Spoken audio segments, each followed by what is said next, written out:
Hi! This time I wanted to talk about a couple of things that came about when I talked with Shoner yesterday during his live stream.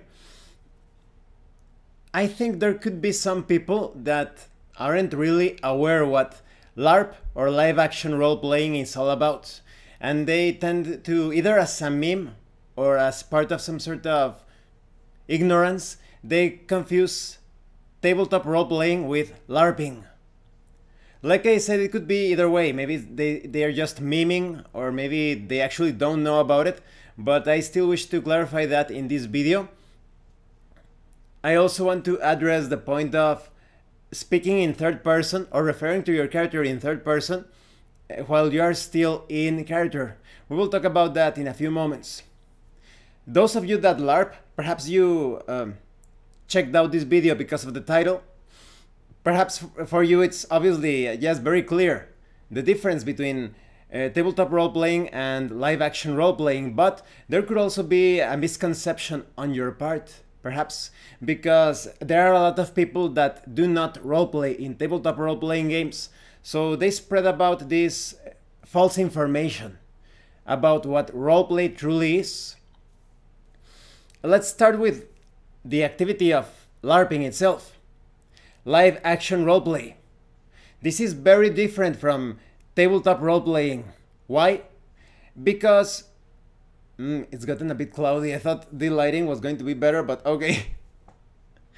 When it comes to LARPing, the participants are not describing their actions.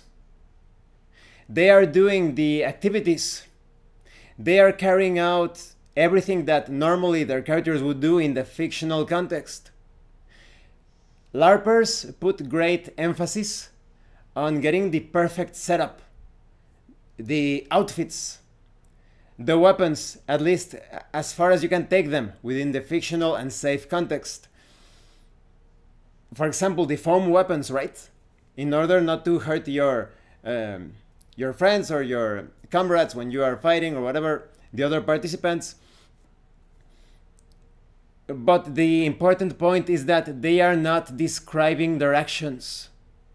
Instead of saying, I walk up the steps and knock on the door, they physically do that.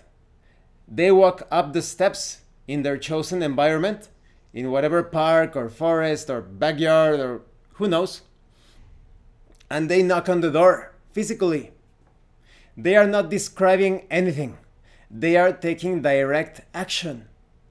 Now, there could be many LARPers that actually got into LARPing because they got disillusioned or dissatisfied with tabletop role-playing, but I think those people played with non-role players, with fake role players, with the typical,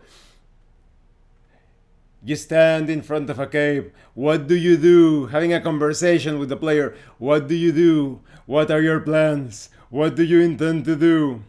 And the players, can I see inside of the cavern?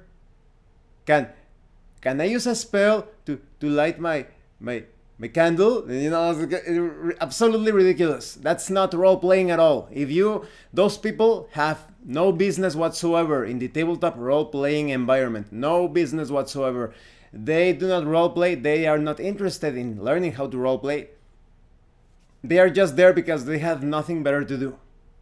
Actual role players, in the case of the Dungeon Master, Game Master, in the original Dave Arneson concept, you are not constantly, what do you do? What do you intend to do? It is not a conversation between the Game Master and the players. The Game Master is just describing the situation. The Game Master, Dungeon Master, does not exist in the game world. In the case of the players, they just describe their actions, that's it. I approach the cavern carefully. I draw out my sword. I pull out my lantern with my other hand to see what's inside. As simple as that. You're not, can my character, can I attempt to do this? We're going to talk about the errors of I'm gonna in a few moments. So the main difference between LARPing and role-playing: LARPers take actions physically. They move around, they are constantly in character, they are dressed as their characters. Perhaps they could make some concessions depending on the game, but when it comes to the more, in most cases, LARPers frown upon people that are constantly breaking character. They do not like it when, for example, if they have committed to LARPing the entire weekend, they expect to be in character even while they are eating. So they appreciate those details that you have, those tables. If you are playing a medieval fantasy, perhaps you have like a wooden table that looks from that period, from that point in time. When they go to sleep, you can actually get attacked while sleeping during LARPs. It's common. That's why you need your safe camp. So once you get into the experience, it's very intense. You're always in character. The same thing with tabletop role-playing, but in this case you are not taking actions. You are describing your character's actions because you are sitting around a table. Unless you are LARPing as people that are playing a tabletop role-playing game, you are not taking action. You are describing the actions of your characters. Some people could be thinking, but then which one is better? It all depends on your tastes. In my case, I prefer tabletop role-playing because, well, not only is it more convenient and more affordable, your imagination overclocks because you don't have those costumes, those weapons, those real forests, castles, etc. You actually allow your imagination to go unbridled with no support whatsoever. Your imagination is not helped or supported by special clothes, weapons, the environment itself. So you have to imagine everything, and once you get into character and you achieve immersion, you are transported.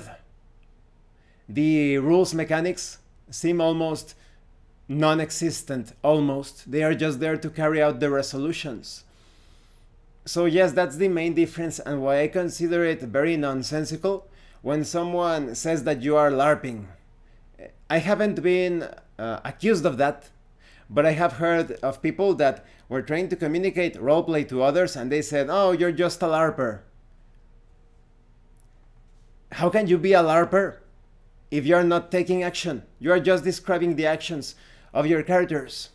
You're not walking around fighting with your foam weapons or using your bags to simulate the spells. You're not entering castles in real life. You're not climbing up the ladder or whatever. Depending on the safety precautions, of course, you don't want to have places that are too high up. Perhaps someone could fall down or whatever. It all depends on how you are handling things. But during LARPs, the LARPers are always taking action. They are never describing their character's actions. And there is not a game master that is constantly describing everything about the environment, because the environment itself, the forests, the parks, like I said, the backyard, whatever, the buildings, maybe you have a building for that LARP. Quite usual in vampire LARPs, you have the building, so the game master is not going to be constantly running around or close to the group telling them, describing what they see, because that's what they are seeing. With an extra oomph of imagination, of course, if the setup is not perfect, but they are still supporting their imagination using the environment, the clothes, weapons, etc. So I hope that is clear enough. Every time I see someone saying that's just LARPing, I can only, the ignorance of that person is revealed. Unless that person is miming, but I wouldn't consider it a very accurate meme because it's a completely different thing altogether. Now, when it comes to third person and first person when role-playing, are you in character when you undertake the third person mode? When you are speaking in third person referring to your character, that is, instead of saying, I run as fast as possible towards the gate, you say something like, Joe runs as fast as possible towards the gate. Some people could be thinking, well, you are pulled out of your character, you are not in character. But I would disagree because you are still in control of your character. You are in character in the sense of being in control of your character. You have control of your character. And this is where we return to the I wanna. In that case, you are not in control of your character, because you are saying what you want to do, what you are going to do, and yet you are not doing it. So it's not I wanna, no. I do this, I do that, or my character does this, my character does that. Now, you have seen well, some of you perhaps have seen my horror one-shot, the Behind the Walls game. The link to the section where I have all of my actual plays will be in the description of this video. The players only use first person. I do this, I do that. In my ongoing Dungeons and Dragons game, they also go first person. That's because I prefer first person in horror games, or games where I want to create that sense of claustrophobia, a constant danger. Things are very bleak. That is not always the case, but I enjoy it quite a bit, and I'm making it a habit of handling things in first person when I want to present that sort of experience. So yes, when you are describing your character's actions in third person, I would still consider it in character in the sense of in control of your character. You are describing your character's actions. If you wish to do so, you are speaking as your character, even though you have been describing the other actions in third person. I hope this video was informative and entertaining. Let me know your own thoughts on this. If you have any comments or questions about anything, please let me know. And thank you so much to those of you that are going the extra mile to support the channel. If anyone else wishes to further support the channel, the information on how to do that will be in the description below. And remember, it is better to roleplay and fail in character than not to roleplay and fail as a player. Once again, thank you, and see you later.